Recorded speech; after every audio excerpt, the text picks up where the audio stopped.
പാലക്കാട് ജില്ലാ സാമൂഹ്യനീതി ഓഫീസിന്റെ നേതൃത്വത്തിൽ അന്താരാഷ്ട്ര ഭിന്നശേഷി ദിനം ആചരിച്ചു. എല്ലാ വിഭാഗങ്ങളെയും ഉൾച്ചേർക്കുന്ന ഒരു സമൂഹത്തിന് മാത്രമേ പുരോഗതിയിലേക്ക് സഞ്ചരിക്കാനാകൂ എന്ന് കളക്ടർ പറഞ്ഞു.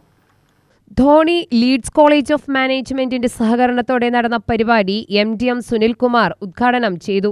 സമാപന സമ്മേളനം ജില്ലാ കളക്ടർ MS മാധവിക്കുട്ടി ഉദ്ഘാടനം ചെയ്തു. ജില്ലാ സാമൂഹ്യനീതി ഓഫീസർ KG രാഗപ്രിയ അധ്യക്ഷയായി. ഭിന്നശേഷി വ്യക്തികളുടെ അവകാശ നിയമത്തെക്കുറിച്ച് retired deputy director of prosecution advocate Premnath class നയിച്ചു. തുടർന്ന് ഭിന്നശേഷി കുട്ടികളുടെയും വ്യക്തികളുടെയും കലാകായിക മത്സരങ്ങൾ അരങ്ങേറി. 6 വേദികളിലായി നടന്ന വിവിധ മത്സരങ്ങളിൽ 650ഓളം ഭിന്നശേഷിക്കാരായ കുട്ടികളും വ്യക്തികളും പങ്കുചേർന്നു.